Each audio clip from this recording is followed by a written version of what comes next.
At 0900 on September 27, 1942, Lieutenant Colonel William Whaling stood at the edge of Henderson Field on Guadalcanal, watching four Marines carry a stretcher toward the aid station. 22 years old, third patrol this week, dead before they found the Japanese position. Three more stretchers followed. The jungle had swallowed a seven-man patrol that morning. Only four came back. The Japanese owned the jungle. 2 months into the Guadalcanal campaign, Marine patrols walked into ambushes they never saw coming. 17 patrols had been wiped out in 3 weeks. The Japanese moved through dense vegetation like ghosts. Marines trained for frontal assaults could not see an enemy soldier 10 feet away. Enemy snipers picked off officers. Machine gun nests stayed hidden until entire squads walked past, then opened fire from behind. Whaling knew this pattern would kill them all. The 1st Marine Division had lost 400 men to Japanese ambushes in September alone. Standard infantry tactics did not work in jungle warfare. Marines needed something different, something the Japanese did not expect. 2 days earlier, Whaling had been relieved of his command as executive officer of the 5th Marine Regiment. No combat failure, just personality conflicts with his commanding officer. Most officers in his position would have been shipped back to the United States. But Colonel Gerald Thomas, the Divisional Chief of Staff, knew Whaling's reputation. World War I veteran, Silver Star at San Miguel, expert marksman who competed in the 1924 Olympics. Most importantly, Whaling understood fieldcraft better than any officer in the division. Thomas kept him on Guadalcanal, told him to think about their jungle problem. Whaling spent 3 days watching patrols leave and counting how many returned. The mathematics were brutal. At this rate, the division would run out of infantrymen before the Japanese ran out of jungle. He needed men who could hunt the hunters, men who understood stalking, men who could read terrain and move silently, men who could kill without being seen. On September 29th, Whaling walked into General Alexander Vandegrift's command tent with a proposal. Organized a scout sniper unit, 100 volunteers, hand-picked from Marines with hunting backgrounds, outdoorsmen, skilled marksmen. Train them in reconnaissance and ambush tactics. Send them into the jungle in small teams to gather intelligence and eliminate Japanese positions before regular patrols advanced. Vandegrift approved immediately. The general had studied Lieutenant Colonel Robert Rogers and his Ranger tactics from the French and Indian War. Small, mobile units operating independently behind enemy lines. The idea fit perfectly with their desperate situation on Guadalcanal. Whaling had 1 week to find his men and start training. If you want to see how Whaling built the deadliest unit in the Pacific, please hit that like button. It helps us share these forgotten stories with more people. And please subscribe if you haven't already. Back to Whaling. He started reading service records that night, looking for specific markers: expert rifle qualification, rural backgrounds, hunting experience. Disciplinary records that showed independence, not cowardice. Men who thought for themselves. The kind of Marines who got in trouble for questioning orders, but always completed the mission. By October 1st, Whaling had identified 43 candidates. He called them to a briefing at 0600 on October 2nd, told them the assignment was voluntary, told them the casualty rate for reconnaissance work ran above 50%, told them they would operate in teams of 2 or 3, sometimes for days behind Japanese lines. No backup, no extraction if things went wrong. 41 volunteered immediately. 2 walked away. Whaling looked at the men standing in front of him. Most were 20 years old or younger. Half had been in combat less than 2 months, but they had something the regular infantry did not. They wanted to hunt, and Whaling was about to teach them how to become the most feared unit the Japanese would face in the Pacific War. His training would create a template. 2 years later, another Marine officer would use Whaling's methods to build an even more notorious unit. That officer would add one unusual requirement to his recruitment process, a requirement that would shock the entire Marine Corps and create a legend that lasted 80 years. Whaling started training on October 3rd. No manuals existed for what he was building. The Marine Corps had disbanded its Scout Sniper program after World War I. Everything Whaling knew came from experience.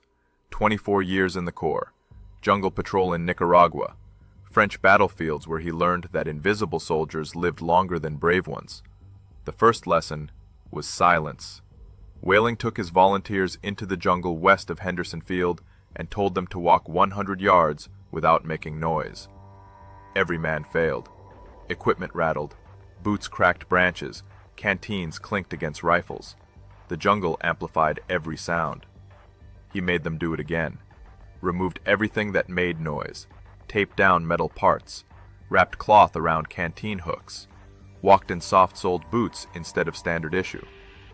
After 3 days, half the men could move through dense vegetation without alerting Japanese positions 200 yards away. Marksmanship came next.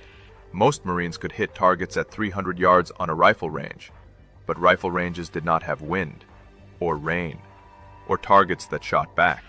Whaling taught them to estimate distance by terrain features, judge wind by watching vegetation, account for how humidity affected bullet trajectory. He made them fire from uncomfortable positions, uphill, downhill, lying in mud, crouched behind cover that barely concealed them. By October 10th, his best shooters could kill Japanese soldiers at 400 yards with iron sights. The hard part was teaching them to think differently. Regular Marine infantry worked in squads of 12 men, clear chain of command. Orders flowed down from officers. Initiative was discouraged. Whaling needed the opposite.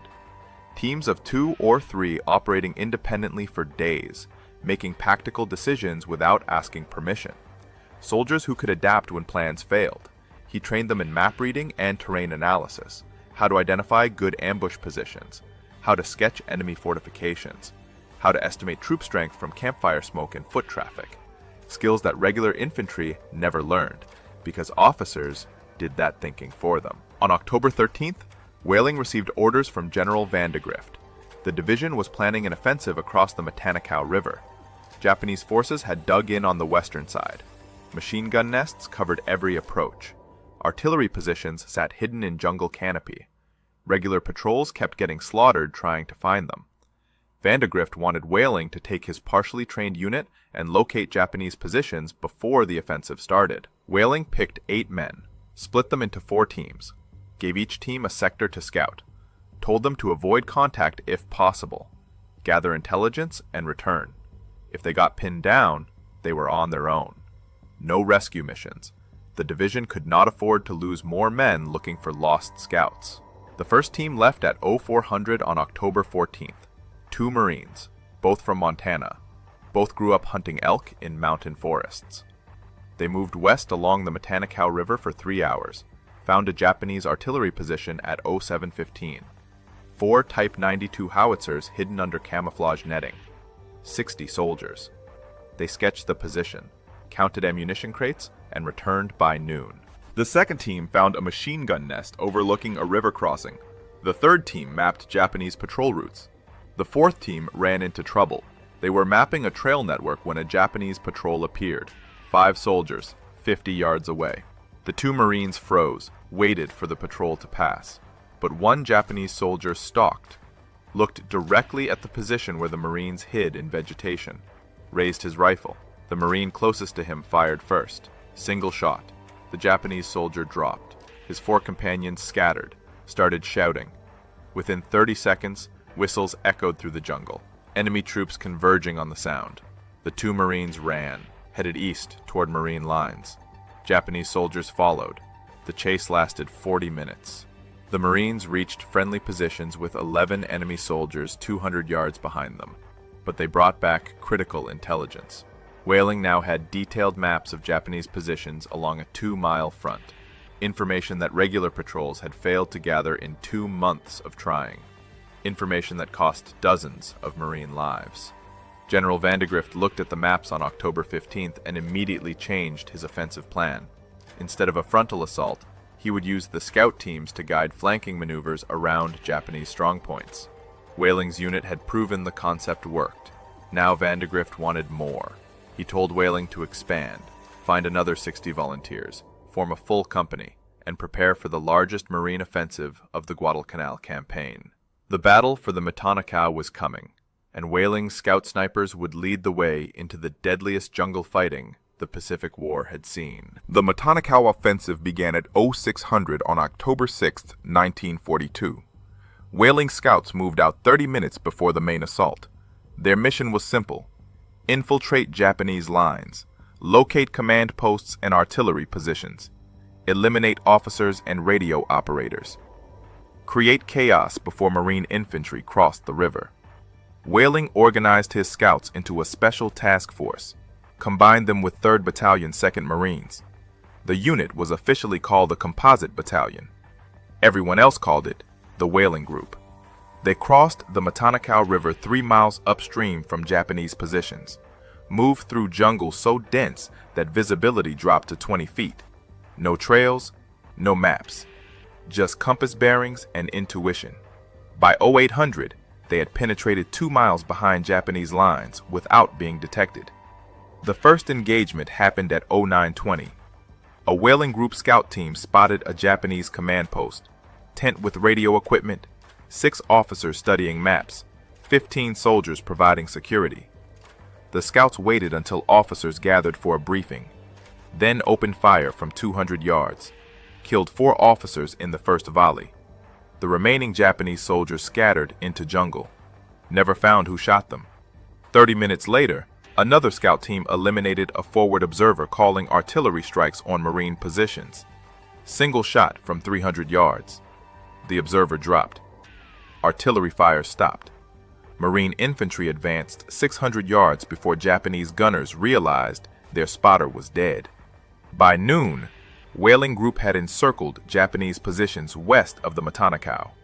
Regular Marine battalions attacked from the east, while scouts cut off retreat routes. Japanese forces found themselves trapped between 2 forces. No escape, no reinforcements. The fighting lasted 4 days. Between October 6th and October 9th, approximately 750 Japanese soldiers died in the encirclement. The 4th Infantry Regiment effectively ceased to exist as a combat unit. Marine casualties were lighter than any previous offensive: 43 killed, 112 wounded. General Vandegrift credited the scout snipers with changing the tactical situation. Small teams gathering intelligence, eliminating key targets, disrupting command and control. The Japanese had not expected Marines to fight like this. Expected frontal assaults, not infiltration and ambush. Whaling's methods worked, but they came with a price. On October 8th, Whaling took shrapnel from a mortar round. Nothing critical, just enough to put him in a field hospital for observation. Infection set in 3 days later. By October 15th, fever forced evacuation to a hospital ship. He spent the next 4 months recovering, missed the rest of the Guadalcanal campaign, but his program survived. The 1st Marine Division formally established scout sniper platoons in each infantry regiment. Headquarters Company got a dedicated reconnaissance section. Training became standardized. Selection criteria formalized. Everything Whaling created from scratch in September became official Marine Corps doctrine by December. The division awarded him the Legion of Merit in February 1944. Citation read that he organized a scout sniper detachment and supervised training of selected groups in scouting, stalking, and ambush tactics. That his instruction and expert knowledge of jungle warfare contributed immeasurably to success achieved by Marine patrols. Whaling never returned to Guadalcanal. Took command of 1st Marine Regiment in Australia, led them at Cape Gloucester. Eventually commanded 29th Marines on Okinawa, where he earned the Navy Cross. Retired as a Major General in 1954. But his real legacy was not medals. It was a concept, a template for how Marines could fight differently. His program became the foundation for all Marine scout sniper operations. Through World War II, Korea, Vietnam, every conflict where Marines needed eyes in places regular infantry could not go. 2 years after Whaling created his program, another Marine officer read his after-action reports, studied his training methods, decided to build something even more aggressive, an elite platoon that would take Whaling's ideas and add one controversial twist. This officer did not want disciplined Marines. He wanted fighters. Troublemakers. Men who won brawls and ended up in the Brig. He was about to create the most legendary scout sniper unit of the Pacific War. At 0700 on January 15, 1944, First Lieutenant Frank Tucholsky walked through the Brig at Marine Corps Base Camp Tarawa in Hawaii. 29 years old, combat veteran of Guadalcanal and Tarawa, looking for the worst Marines in the 2nd Marine Division. He found them. 18 men locked in cells for fighting, assault charges, insubordination, destruction of property, the kind of disciplinary problems that got Marines dishonorably discharged. Tucholsky was not there to punish them. He was there to recruit them. 3 months earlier, Colonel James Risley had given Tucholsky an unusual order. Form an elite scout sniper platoon for the 6th Marine Regiment. Model it after British commandos. Train 40 men in reconnaissance and long-range killing. But do not recruit from regular infantry. Risley wanted something different. He wanted men who could not follow orders, men who thought for themselves, men who would survive behind enemy lines where rulebook tactics got you killed. Tucholsky understood the assignment. He had read William Whaling's after-action reports from Guadalcanal, studied how small teams of scouts disrupted Japanese operations. But Whaling had recruited hunters and outdoorsmen, disciplined men who happened to have fieldcraft skills. Tucholsky wanted the opposite. He wanted fighters. His selection criteria was simple. Find Marines who won fights and ended up in the Brig. Ignore the losers who went to the infirmary. He explained his logic to skeptical officers. When 2 Marines fight, 1 wins and 1 loses. The loser goes to sickbay. The winner goes to the Brig for assault. Standard Marine justice punished the wrong man.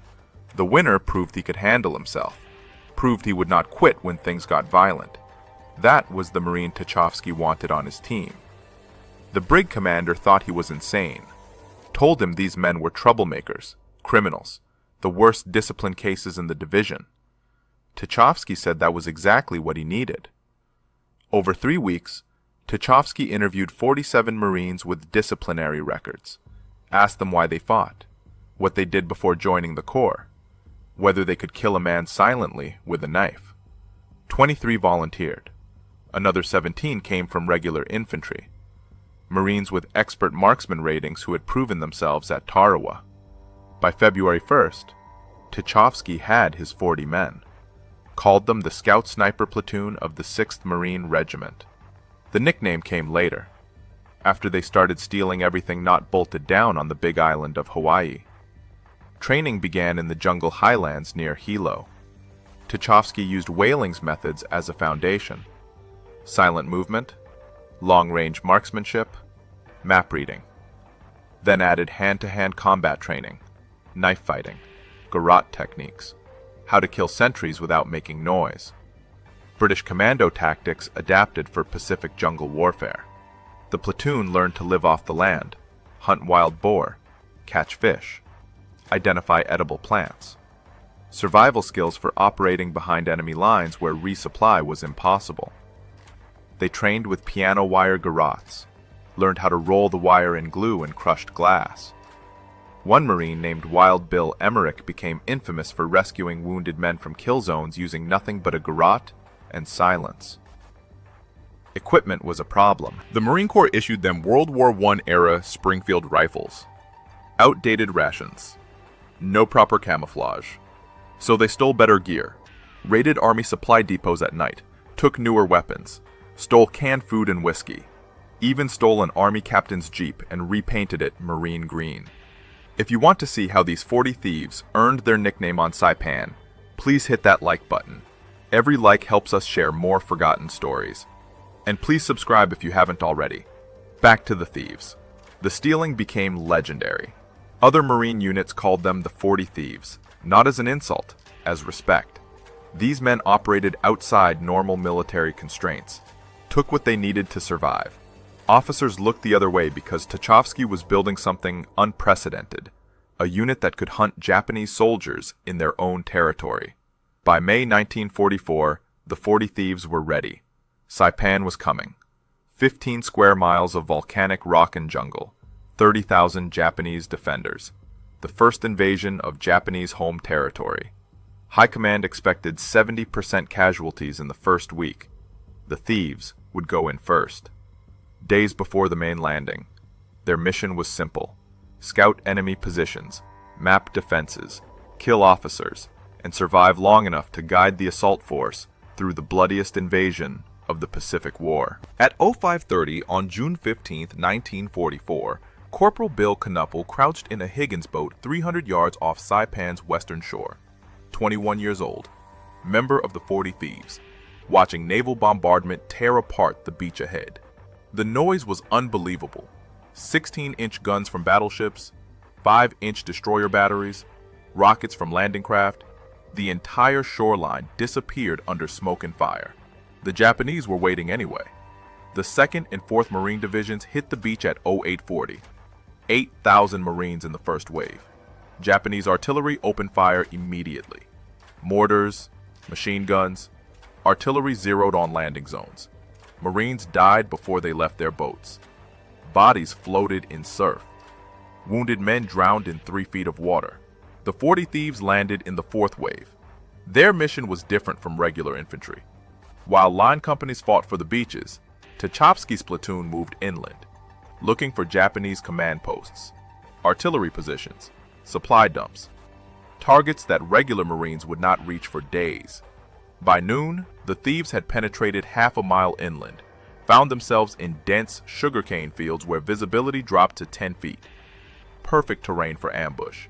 Japanese soldiers hid everywhere, in caves, underground bunkers, spider holes covered with vegetation. The first silent kill happened at 1300 hours.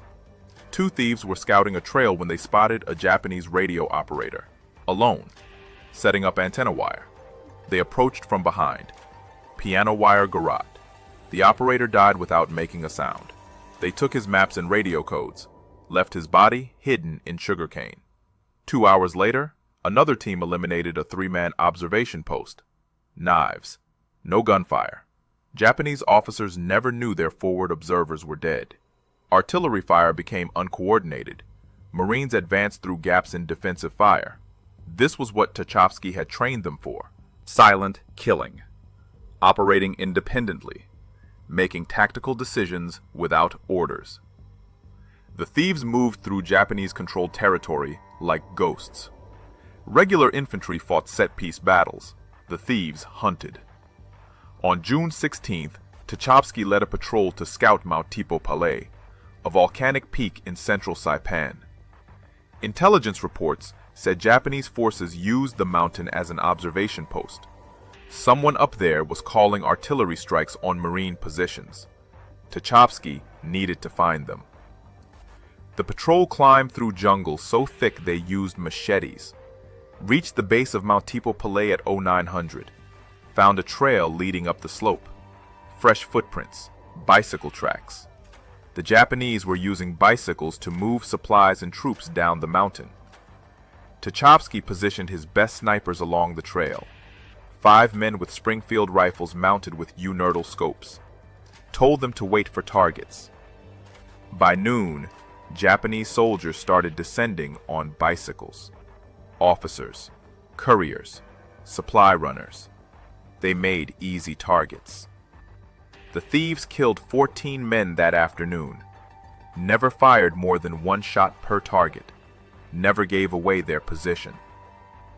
The Japanese response was predictable. They sent a patrol to find the snipers. 40 soldiers, moving uphill toward thief positions. Tucholsky pulled his men back before contact, melted into jungle. The Japanese patrol found nothing but empty firing positions and dead bodies. That night, Tucholsky received new orders. Division intelligence had located a Japanese ammunition depot near Garapan, Saipan's capital city. Command wanted the thieves to scout the depot and report on security, possibly destroy it if the opportunity presented itself. The mission was suicide. Garapan sat 2 miles behind Japanese lines. Thousands of enemy soldiers between Marine positions and the city. No support, no backup. If something went wrong, the thieves would be on their own. Tucholsky picked 8 men, best fighters in the platoon, told them they would leave at 0200 on June 17th, move through Japanese lines under darkness, scout the depot, return before dawn. He did not tell them about the intelligence report he had read that afternoon, the report that said Japanese commanders had ordered their troops to take no prisoners, that wounded Marines were being used as bait to ambush rescue parties, that the enemy was preparing for a final Banzai charge that would throw every available soldier at Marine lines. The thieves were walking into hell, and they would not come back the same men who left. The 8-man patrol left Marine lines at 0200 on June 17th. No moon. Complete darkness. They moved west through sugarcane fields toward Garapan. Every 50 yards they stopped, listened. The jungle was never silent on Saipan. Japanese patrols moved constantly. Artillery rumbled in the distance. Wounded men screamed in no man's land between the lines. By 0330, the thieves had covered a mile, crossed 2 Japanese patrol routes without being detected. Sergeant Bill Knuppel led the way, reading terrain by feel, stopping whenever he sensed movement ahead. The rest of the patrol followed in single file, 10-foot intervals. No talking, hand signals only. They reached the outskirts of Garapan at 0415. The city had been flattened by naval bombardment, buildings reduced to rubble, streets cratered, but infrastructure remained. The thieves could see Japanese soldiers moving through ruins, supply trucks, communication lines. This was still a functioning military base despite the destruction. The ammunition depot sat on the northern edge of town, 3 concrete bunkers surrounded by barbed wire, guards at each entrance. Tucholsky counted 16 soldiers visible, probably more inside. His orders were to scout and report, not engage. But he saw an opportunity. The bunkers had ventilation shafts, narrow openings in the concrete, large enough for a satchel charge. If they could place explosives without being detected, they could destroy the entire depot, eliminate tons of Japanese ammunition, cripple enemy artillery for days. He made the decision. 2 men would approach the nearest bunker, plant charges. The rest would provide covering fire if things went wrong.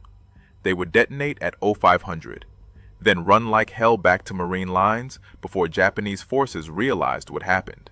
Corporal Roscoe Mullins and Private Otto Hebel volunteered. Both had engineering experience. Both understood demolitions. They moved toward the bunker at 0430, crawled the last 100 yards. Took 20 minutes to reach the ventilation shaft. Japanese guards walked patrol routes 30 feet away. Mullins waited until a guard turned his back, then lifted the satchel charge to the ventilation opening, wedged it inside, set the timer for 15 minutes, pulled back slowly. They were 10 yards from the bunker when a guard spotted them. The Japanese soldier shouted, raised his rifle. Mullins fired first. The guard dropped, but his shout had alerted the entire depot. Whistles echoed through ruins. Soldiers poured out of buildings. The thieves opened fire from their position 200 yards away, covering Mullins and Hebel while they ran. The satchel charge detonated at 0457, 3 minutes early. The explosion tore through the bunker.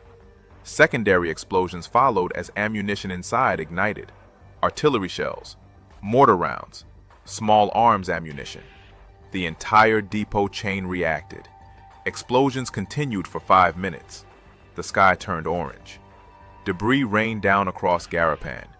The thieves used the chaos to escape, ran east through sugarcane fields, while Japanese forces tried to contain fires and evacuate remaining ammunition. By 0600, they had crossed back into Marine lines.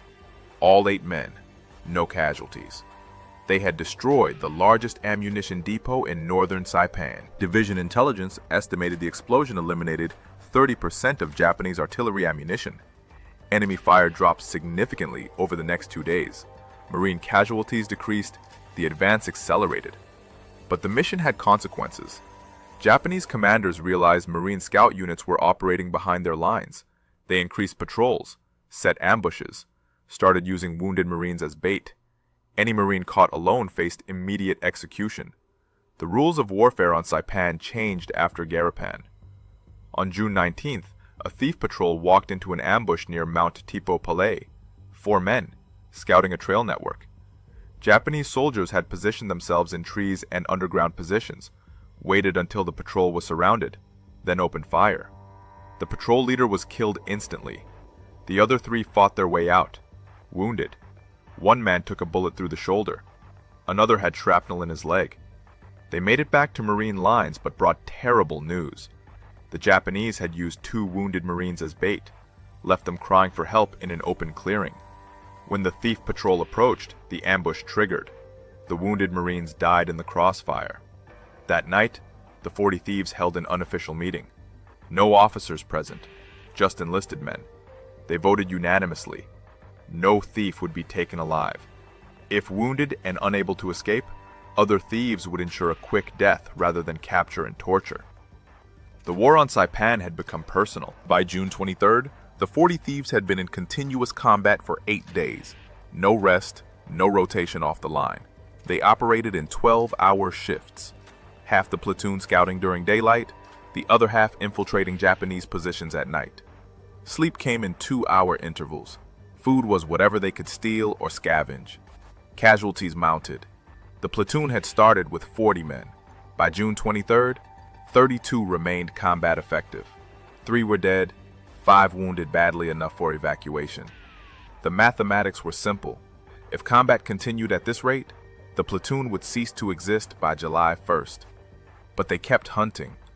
On June 24th, a 4-man team scouted Japanese positions in the Kagman Peninsula, found a battalion command post in a cave system, 20 officers, radio equipment, maps showing defensive positions across northern Saipan.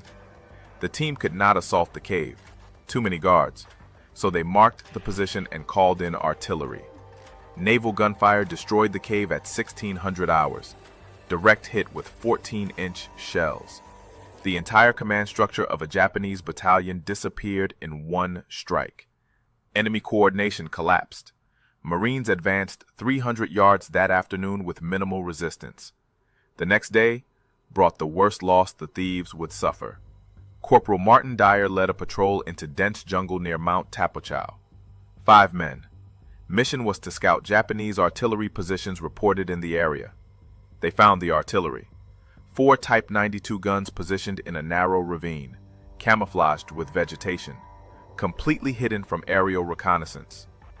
Dyer's patrol observed the position for 30 minutes, counted crew members, noted ammunition storage locations, then began withdrawal. They were 200 yards from the artillery position when Japanese infantry appeared from 3 directions. The ambush was perfect. Machine guns opened fire from elevated positions, rifles from ground level. The patrol was caught in the kill zone with no cover. Dyer ordered his men to scatter, run for Marine lines. He stayed behind with a Browning automatic rifle, provided covering fire while his team escaped. 3 men made it out. Dyer and 1 other Marine did not. The Marine who stayed with Dyer was found later, dead from multiple gunshot wounds. Dyer's body was never recovered. Japanese forces had overrun the position before Marines could retrieve remains. The patrol survivors reported that Dyer had killed at least 7 Japanese soldiers before his position was overwhelmed. For his actions, he was posthumously awarded the Navy Cross. Citation read that he sacrificed himself to ensure his patrol's survival. His leadership and courage were in keeping with the highest traditions of the Marine Corps. The thieves took Dyer's death hard. He had been popular, good leader, the kind of Marine who never asked anyone to do something he would not do himself.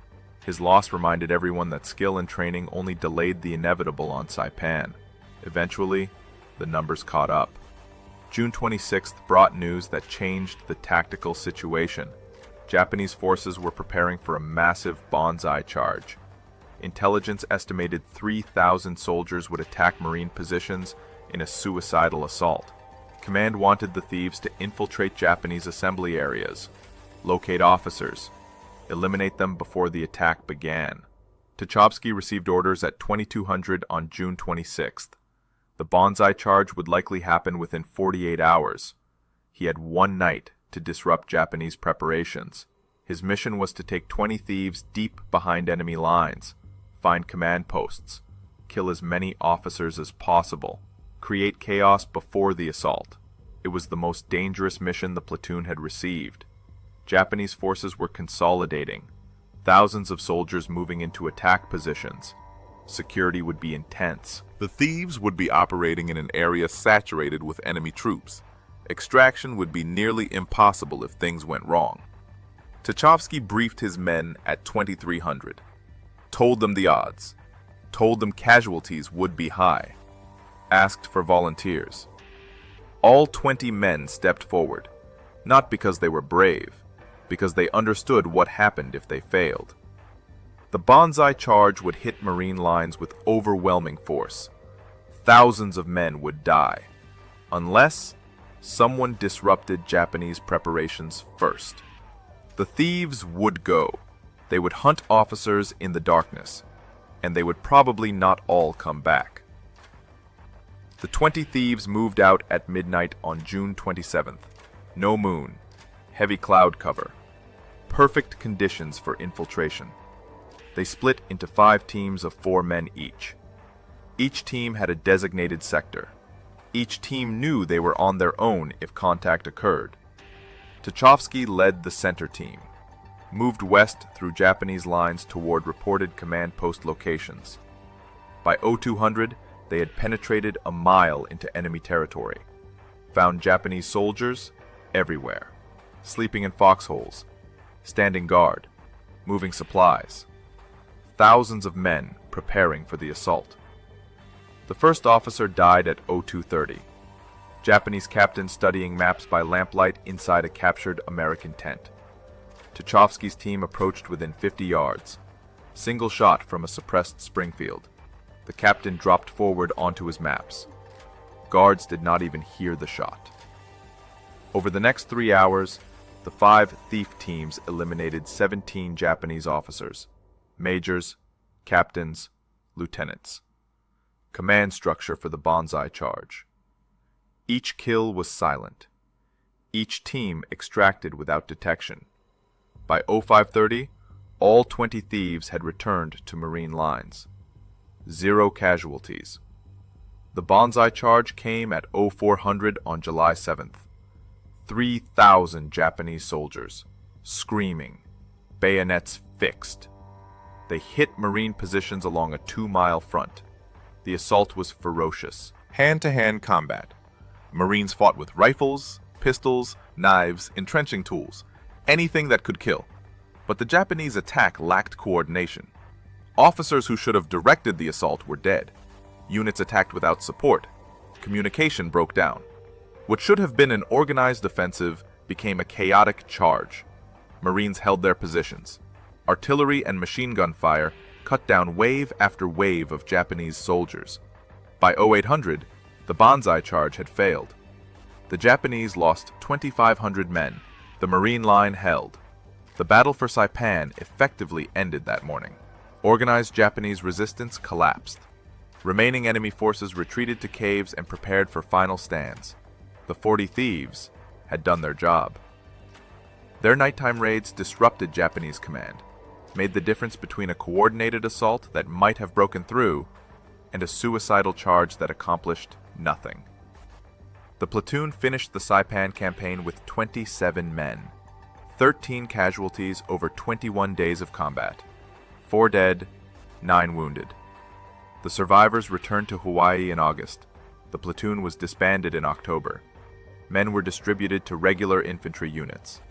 The Marine Corps decided specialized scout sniper platoons were too expensive in casualties, but their legacy lived. Frank Tucholsky received the Silver Star. His methods influenced Marine reconnaissance doctrine for the rest of the war. The concept of small teams operating independently behind enemy lines became standard practice. What William Whaling created on Guadalcanal, the 40 thieves perfected on Saipan. Modern Marine scout snipers trace their lineage directly to these men. Whaling's training methods, Tucholsky's selection criteria, the fieldcraft, the silent killing, the independence. Every Marine sniper who has served since 1942 learned from lessons written in jungle combat on Pacific Islands. The Scout Sniper military occupational specialty was retired in December 2023, after 81 years. But the legacy remains, in reconnaissance platoons, in tactics manuals, in stories passed down through generations of Marines who learned that sometimes the deadliest warriors are invisible. If this story moved you the way it moved us, do me a favor, hit that like button. Every single like tells YouTube to show this story to more people. Hit subscribe and turn on notifications. We're rescuing forgotten stories from dusty archives every single day. Stories about Marines who saved lives with fieldcraft and courage. Real people, real heroism. Drop a comment right now and tell us where you're watching from. Are you watching from the United States, United Kingdom, Canada, Australia? Our community stretches across the entire world. You're not just a viewer, you're part of keeping these memories alive. Tell us your location. Tell us if someone in your family served. Just let us know you're here. Thank you for watching. And thank you for making sure Wild Bill Whaling and the 40 Thieves don't disappear into silence. These men deserve to be remembered, and you're helping make that happen.